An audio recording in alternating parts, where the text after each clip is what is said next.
appears in court.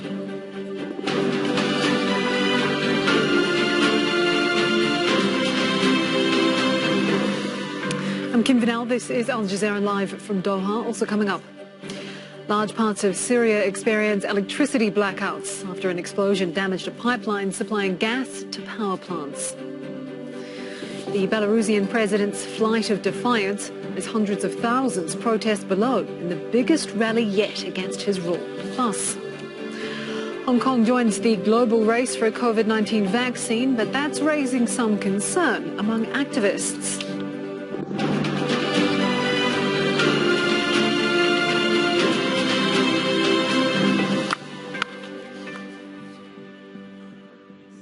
The gunman who murdered 51 people at 2 mosques in New Zealand has faced survivors of his attacks in a courtroom. Sentencing hearings have begun for Australian Brenton Tarrant. Prosecutors say he planned the Christchurch attacks carefully for years and intended to burn the 2 mosques down.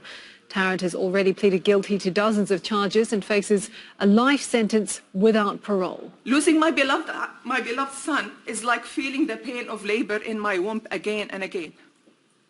It is like losing a big part of me forever. Every time I look in the eyes of his daughter, you left fatherless at the age of 2. His wife you widowed, his sister, his brother, his dad. Burying one dead friend is heartbreaking. How about burying a one of a kind? A one of a kind that is my son, Atta, and 49 beloved brothers and sisters in one go. No words can describe what my heart experienced at that time and still experiencing. Well, Praveen Menon is Bureau Chief at Thomson Reuters New Zealand. He joins us live from Wellington by Skype, where he's been watching the courtroom live stream. Praveen, just tell us more about the sentencing. How was Tarrant in court? Thank you for having me. It was a very emotional session, and a lot of people came in and expressed their emotions. Tarrant was brought in by the policeman, and he initially handcuffed, and then he sat down, and he was in prison clothes. And most of the time he was seen watching the proceedings, looking at the people who were making the statements. There was little emotion to say or to spot there. So he was just basically observing how things were going. But the emotions were high. People, as you saw, had a lot of things to say. This was their moment where they could actually feel a sense of closure. So it was a process for them as well to talk to Tarrant at this point for the first time since this incident happened. Tell us about how the attack sort of forced New Zealand to confront things it hadn't had to before, things like Islamophobia and white supremacy. Yes, as you know, these attacks were approached very differently by New Zealand. You know, the moment this happened, there was an outpouring of grief led by the Prime Minister Jacinda Ardern herself. And the reaction from the community has been more of supporting people who actually lost loved ones or victims of this attack. And it was a wake-up call for the country. And the Prime Minister has said it herself that, you know, things are not perfect here, but there is an effort now towards changing things. It's opened the country's eyes towards racism, towards Islamophobia, towards xenophobia. And you know, there is now acceptance of this. As you saw, even today on social media, there was a lot of outpouring and support coming for people who were actually going to give these statements for the Muslim community themselves. People coming out and showing their support in different ways. So, although the intention of the attack was to divide, actually the opposite has happened here in New Zealand. And finally, Tarrant has obviously already pleaded guilty and faces a life sentence without parole. And that's quite unusual for New Zealand, isn't it? A life sentence without the possibility of parole. Indeed, indeed. In New Zealand, such major crimes are was rare until last year when this attack happened. A life sentence without parole has never been given in New Zealand before. So this would be the first time that a man or a person faces a life sentence without parole, which is a big step.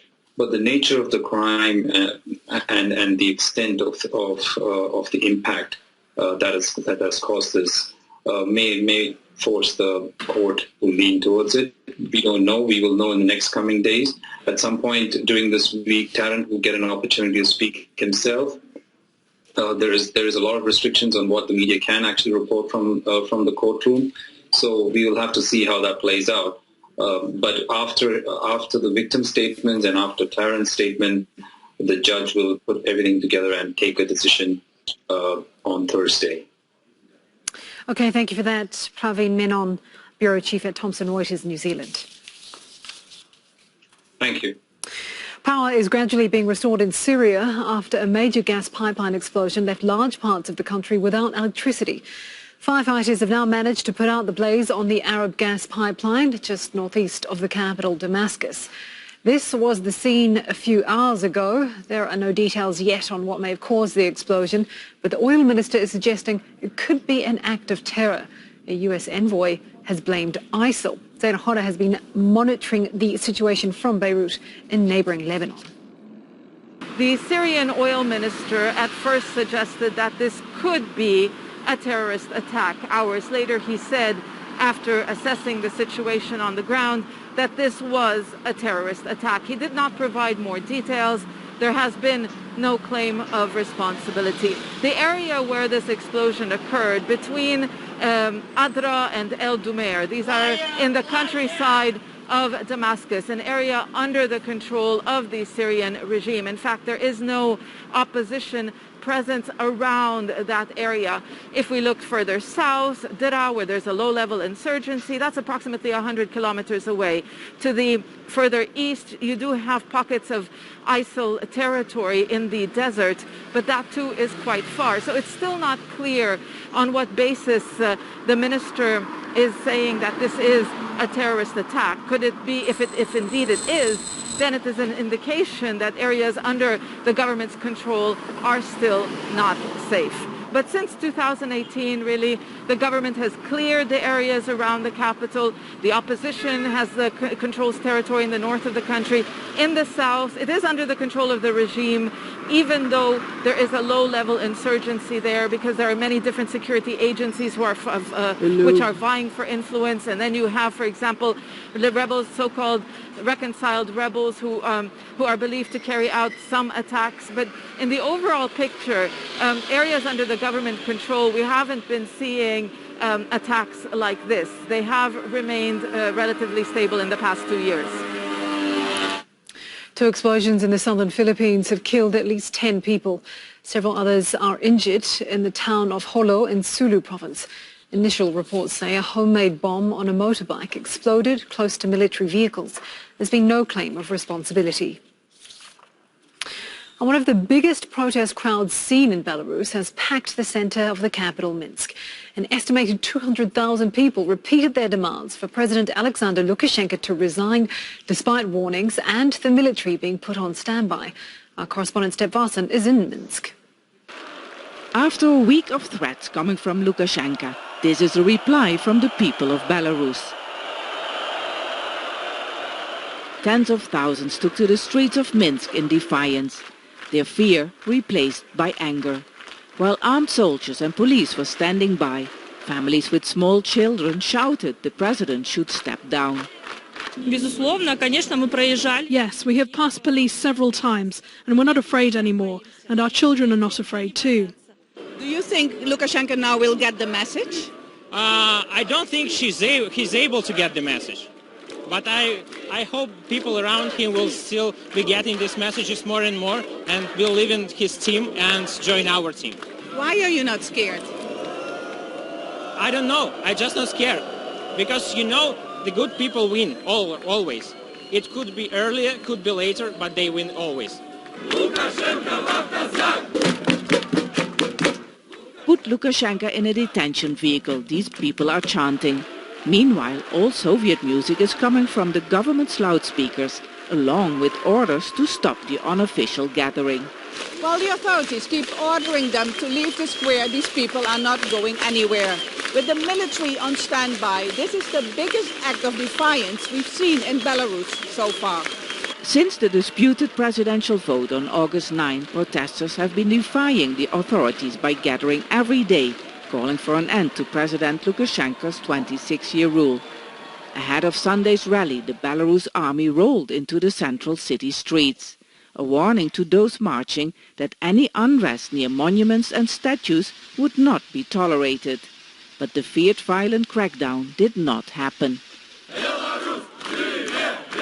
When tens of thousands marched towards Lukashenko's residence, armed police blocked the road. In what looked like a scene from a war movie, Lukashenko was filmed flying over the city in a helicopter wearing an armed vest, together with his 15-year-old son in combat gear. Then the president emerged from the helicopter carrying a rifle. When he thanked police who guarded him at the palace, they told him they will stay with him until the bitter end. An end that might just have come a little closer. Step Vassen, Al Jazeera, Minsk. The Russian doctors who first treated opposition leader Alexei Navalny say they're responsible for saving his life. He's being treated in a German hospital after being flown to Berlin in an induced coma from a Siberian facility on Saturday. The head doctor in Omsk says he believes they gave Navalny the correct diagnosis and that no poison was found in his system.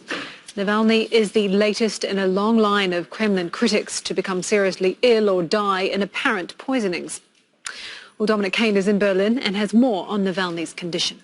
Well, it's quite interesting to juxtapose what's not being said by doctors here in Berlin with what's being said by the doctors who treated Mr. Navalny originally in Omsk. Here in Berlin, no updates as to the condition of Mr. Navalny, basically since Saturday, that he is here, that a very wide battery of tests are being performed on him, that once the results of those tests have come through, that the doctors will share them with Mr. Navalny's family and friends, and only then will there be some form of statement. Contrast that with what the doctors who treated Mr. Navalny in Omsk are saying, that they are confident in their diagnosis. They believe that they are the ones who saved his life, that they did not find a poison, and they are confident that they have come up with the right diagnosis, and they say that their colleagues here at the Charité hospital here in Berlin have thanked them for their work, and say that the doctors here have said that they will tell them when they know what is actually wrong with Mr. Navalny. But as I say, there's nothing emerging from the official sources in Berlin which would confirm or deny what those people in Omsk are saying. Still ahead on Al Jazeera. I'm pleased to make a truly historic announcement in our battle against the China virus that will save countless lives. We'll hear what Donald Trump is touting as a major advance in the fight against COVID-19. And we'll find out how many trillion tons of ice are being lost as Earth overheats.